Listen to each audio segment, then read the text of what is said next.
Staying healthy, staying sexy, staying young is what living life is all about. And if you have doctors that have proven treatments that keep people young and healthy so they don't get sick, you want people to know about these treatments and that they exist. We're so excited today. We have Dr. Ryan Lowery, and he's a very impressive 29-year-old guy who's written books on the keto diet, sees patients at his human optimization labs. This episode is brought to you by GainsWave. GainsWave is a treatment done at your doctor's office to optimize erection quality without the need of Viagra, Cialis. It's non-surgical, there's no needles, and it has an amazing success rate. To find a GainsWave provider, go to gainswave.com. That's GAINSWAVE.com. This is Mark L. White with Health Hacks, and I'm with my friend and guest, Dr. Ryan Lowery. And very interesting story. I was just reading your bio. You were a baseball player. You're also the CEO of your own company. You've written a very popular book called the Ketogenic Bible. You've accomplished a lot, yet you're only in your, how old are you? 29. God, when I was 29, I couldn't figure out what I was going to do with my life. How did you accomplish so much in your 20s?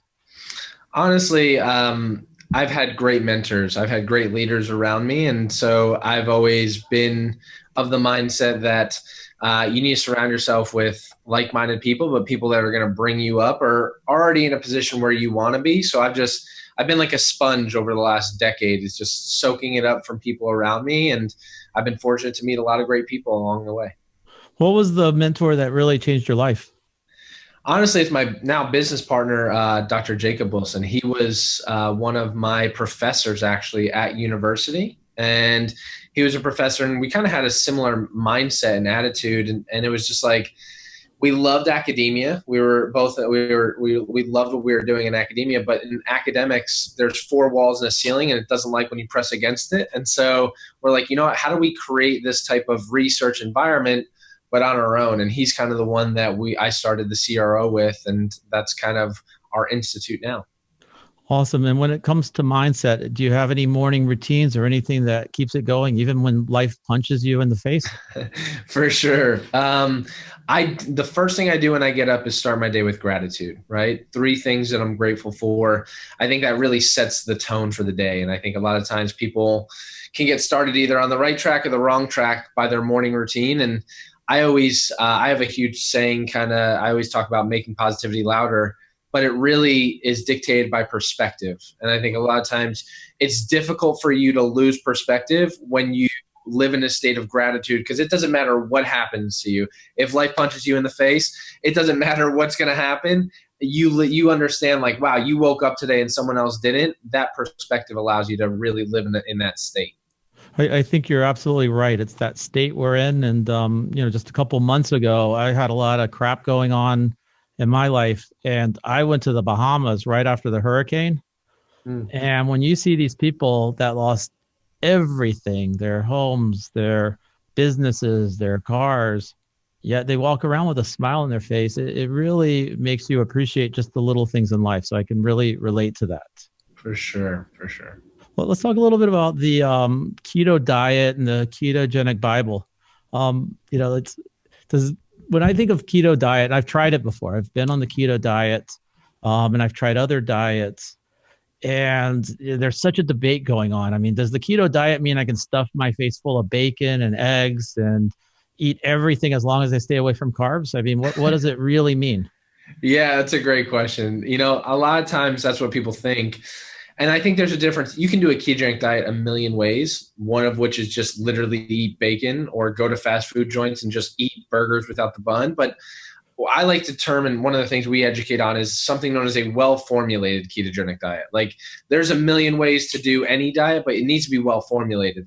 And so what that means is getting in high quality sources of fat. Like, yeah, you can have bacon, but like that shouldn't be the only thing that you're eating all day long. Like, high quality source of fat, like avocados, avoiding vegetable oils, which are highly inflammatory, like getting in good quality sources of fat, getting in good quality sources of protein, and then minimizing carbohydrates and making sure the carbohydrates that you are consuming are coming from fibrous vegetables, right? Broccoli, cauliflower, things like that have high amounts of fiber in them. And it's understanding that at the end of the day, the goal is to eat whole foods and eat things that are of good quality nature, period. How about a business guy that does a lot of traveling and he eats a lot at restaurants? What does he eat? So one, like I travel a lot. I'm actually heading to Dubai next week. And so like typically what I do is even on travel days, I do a lot of fasting. Like intermittent fasting is very popular nowadays. So intermittent fasting is huge in the keto community because you're in a state of ketosis. So you're not as hungry all the time. So intermittent fasting. And then when you're on the road, I find it's easier to eat on the road than even at home, right? When you're out to eat, you find some source of meat, or like, so either a burger without the bun, steak with a side of vegetables and maybe a side salad, or like I like volume because I come from eating, like I grew up where I couldn't gain weight. Like I was eating a ton of food. So I like a big volume food. And so I eat Cobb salads all the time. So like big volume, but still good quality in nature. So when I was growing up, which was probably back in the 80s, 90s, there was the Atkins diet. And is the Atkins diet the same thing as the keto diet, just repackaged? So it's similar. The introduction phase of the Atkins is really ketogenic, where they minimize carbohydrates and they kind of ate more freely. But then what happened is Atkins created different phases where they allowed you to like start increasing your carbohydrates. And then unfortunately, Atkins launched a whole slew of products that really weren't keto, and they were knocking people out of ketosis. They were destroying people's stomachs because they were using things like maltitol, sorbitol, and some of these things that were just killing people's stomachs. So they're like, screw this, I don't want to do this thing anymore. And they were going back to eating their old way. So if somebody starts the keto diet, do they stay on it? Is it a lifestyle? Are you on it for the rest of your life? Are there cheat days? Yeah, I think it's a lifestyle. Like I look at it as I'm eating ketogenic, but it's really a lifestyle aspect. I do intermittent fasting. There are some days, sure, where like I don't track. I think when you first start, you should probably track and make sure you're dialed in a little bit. But now I eat freely. I don't even really measure that much because I can kind of sense it. I've been eating this way for 6 years now. But yeah, I think it's a lifestyle thing. I don't plan cheat days. Like I know some people look at it. I think that kind of creates disordered eating for people that are like, oh, I'm looking forward to Saturday. And then they blow it out on Saturday and have cake and cookies and everything. And then they feel guilty about it. And then it's kind of just like this repetitive cycle. But are there times like if I'm having family, I'm hosting Thanksgiving and having holidays, like are there times where I might enjoy my mom's cookie that's non-keto? Yes, absolutely. She would probably kill me if I didn't. But I think those things are important to be able to incorporate and understand. It's not like, unless you're doing it for therapeutic purposes, like it's a lifestyle. You can kind of be lenient with it as much as possible. But going back to what we started with, which is mindset, and obviously you have a very strong mindset. Do you think that this is a diet that only people that are very disciplined with very strong mindsets that can say no when they're at the birthday party and they put that big chocolate cake in front of them? I think you do have to go into it with a different mindset. I think here's one of the things that I found about ketosis and why so many people benefit from it. Because I will say this, there's benefits beyond just body composition. 90% of people who do a ketogenic diet want to lose fat. The other 10% know about the other benefits. But when it comes to people who want to lose weight, here's the challenge that I found with 99% of people is we live in a world today in which we are controlled by food. Food controls us. Like we have a plethora of food around us where it is very easy to go, you know what, I'm bored. I'm watching Netflix. So let me go up and grab a bar. Or let me go up and grab some chips. Or let me go. It's available to us. We're controlled by it when we're not even quote unquote hungry. So I think being in a state of ketosis, one of the things we know is it blunts hunger. And so it allows you to be able to say no to those difficult choices a lot more because you're not hungry. Like you're not in that, you're full longer. So you're not like, oh, let me go grab some chips. And you're not on this up and down roller coaster of carbohydrates spiking, glucose spiking, and insulin coming back down. You lose that kind of roller coaster. Now, you mentioned that you have to get into that state of ketosis. How many days does it take for somebody starting out? It varies by the individual. It varies by their metabolic state, and it also varies by how active they are, right? So people who are more insulin sensitive, people who aren't as overweight, they might be able to get in a lot faster. And people who are exercising, because basically what you want to do is you have something known as glycogen, which is your stored form of carbohydrates inside of your body, and you need to deplete that. So that could take, for someone who's sedentary, that might take a week. For someone who's exercising, that might take a couple days. But you really need to allow yourself some time to adapt. It's what we call the keto adaptation phase. Mhm. And the way I tell people is, listen, you've been eating and your body has solely been reliant on carbohydrates and glucose for 20, 30, 40, 50 years. It's going to take more than 48 hours for you to switch over and primarily rely on fat and ketones as fuel. So when people talk about the keto flu, what we're really talking about is withdrawal from carbs. Right. You're in this in-between state where your ketones really aren't high yet and you don't have a lot of glucose. So you feel like sometimes you feel lethargic, you feel like foggy. It's because you're going through this adaptation phase, and it varies by individual. And then once you break through that phase, how's your energy levels? Great. They're absolutely great, because I used to be one of those people who rode that roller coaster, right? Where I was eating every 2 to 3 hours. I used to eat a ton of carbohydrates. And so it used to be like, cool, you eat a meal, you get this huge spike in energy. And then about 2 hours later, it starts to come back down. And then you're like, well, I need a snack again. And you're literally riding that roller coaster all the way till you go to sleep. Now I do intermittent fasting. I literally eat between a 4 to 6 hour eating window. Really? I'm completely fine throughout that entire time. And then when I eat, like I'm fine because I don't have that up and down. And then outside that 4 to 6 hours, do you drink water, coffee? Can you drink vodka? You can. Man, Actually, okay. Sign me up.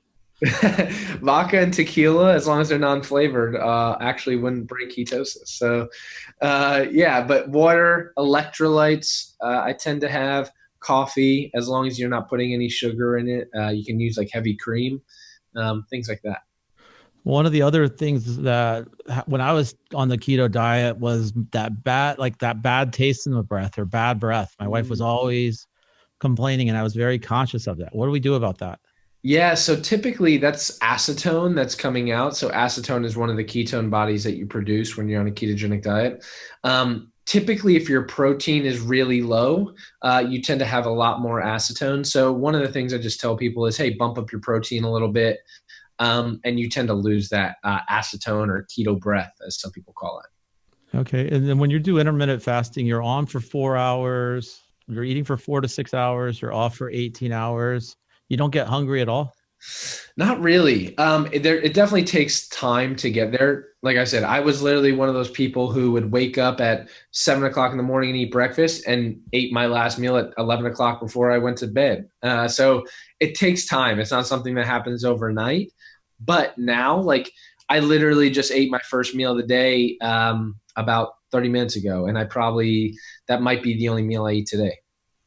And what do you take supplements for your micronutrients? So it depends. Sometimes the only supplements I really take are electrolytes. So I supplement with more electrolytes. The reason that is like, I know a lot of people are afraid of sodium, but when you're like, sodium's gotten a bad rap, kind of like fat has gotten a bad rap. When insulin is low, which happens when you're on a ketogenic diet, you excrete out a lot of electrolytes. Like, you're peeing out sodium like crazy, and with sodium comes potassium.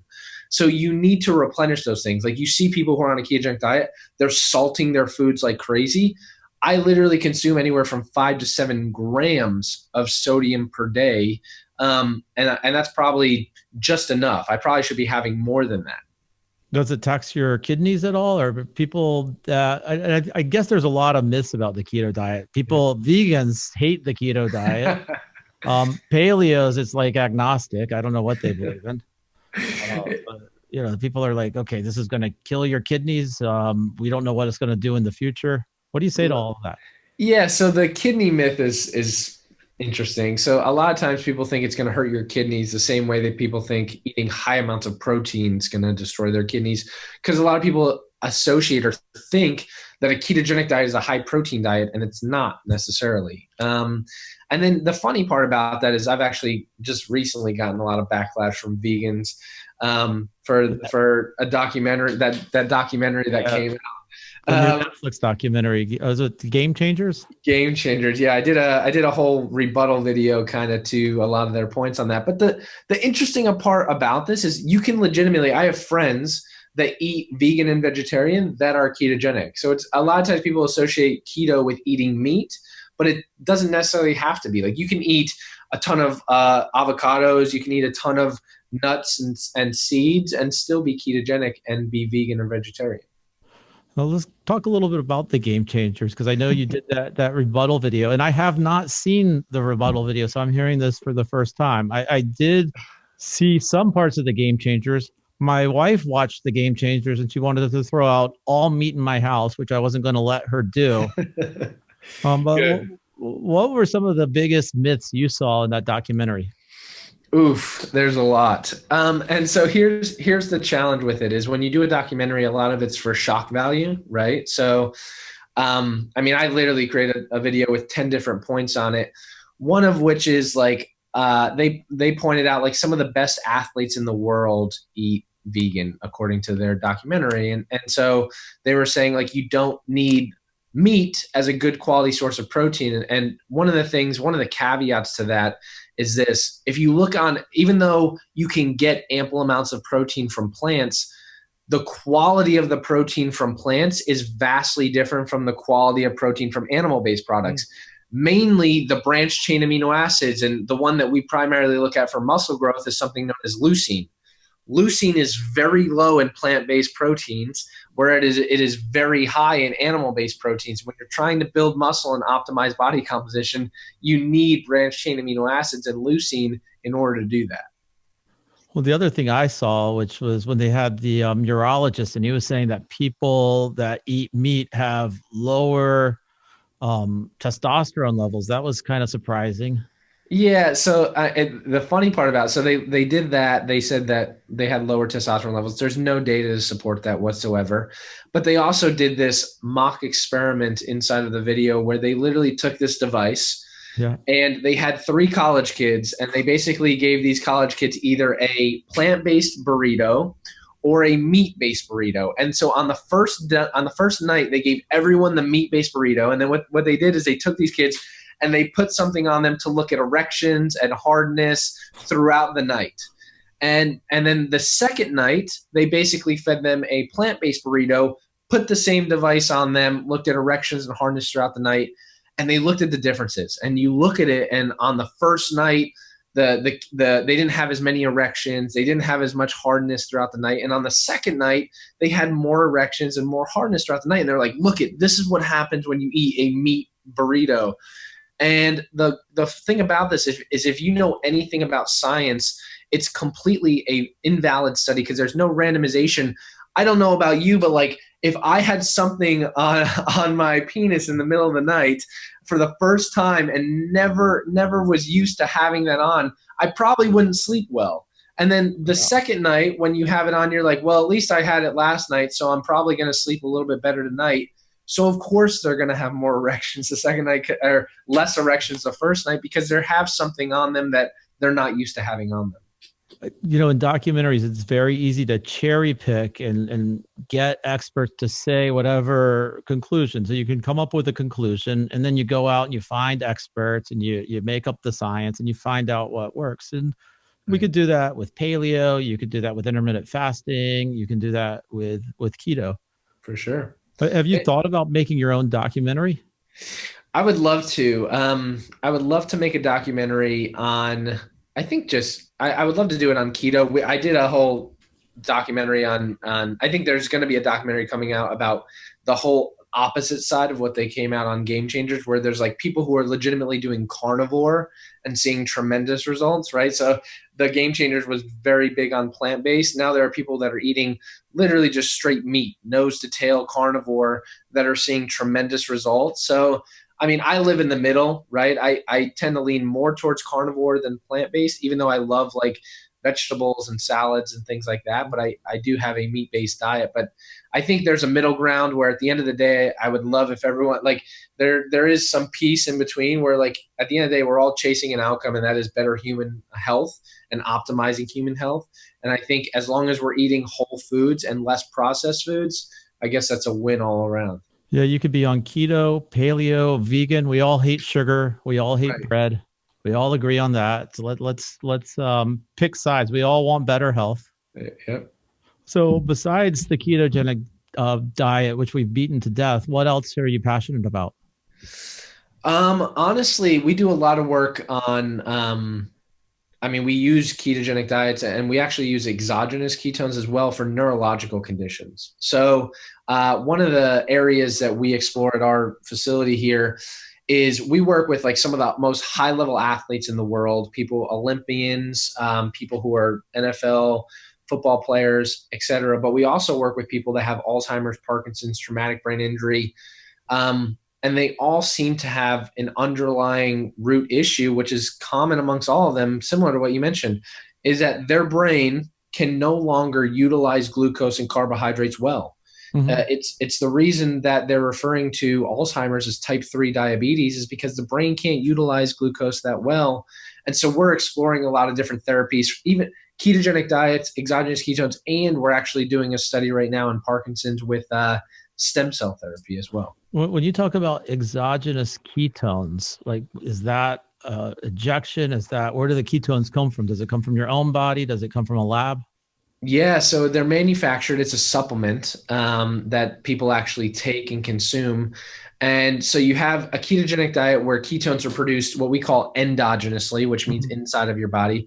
And then exogenous ketones are supplemental forms of ketones where if someone, like you have someone with Alzheimer's or Parkinson's, they're like, I don't want to switch up my diet. Like they don't remember what to eat. They don't want to change their eating pattern. Is there a way you can still provide? If you have Alzheimer's, you don't remember anything.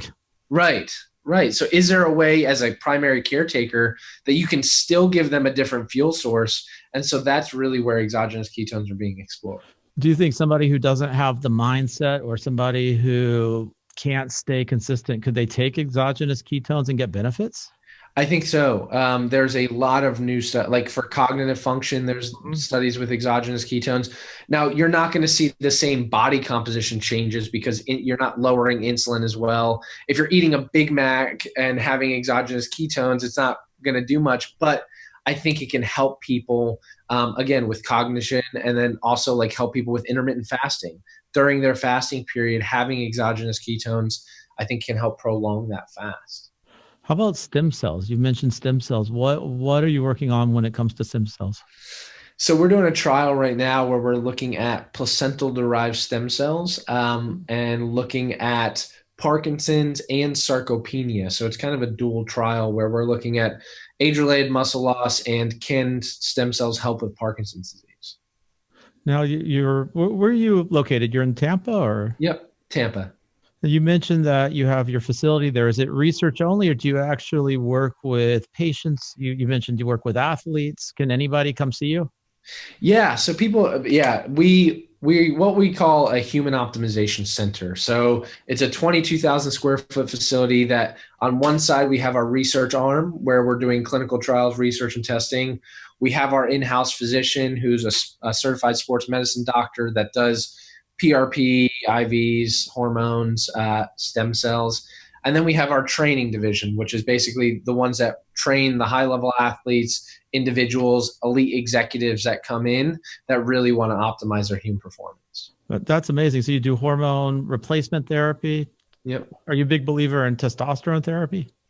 I am. I'm a big believer in optimizing hormone. I don't think there's a reason why people shouldn't optimize. I think there's, just like with anything, I think there's abuse, right? We work with a lot of bodybuilders and they'll be very frank and honest with you. They abuse them to a degree where, say, the normal range for testosterone is 400 to 1,000.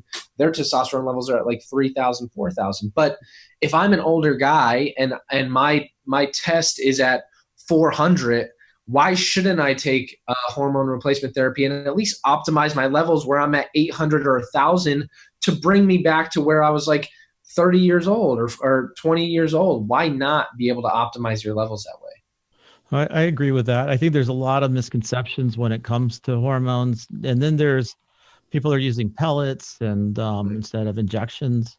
Any thoughts on the best way to take testosterone? I mean, the most research is just on the straight testosterone. There's some data there's new data coming out on the pellets where they're like time released and they're going to come out over time.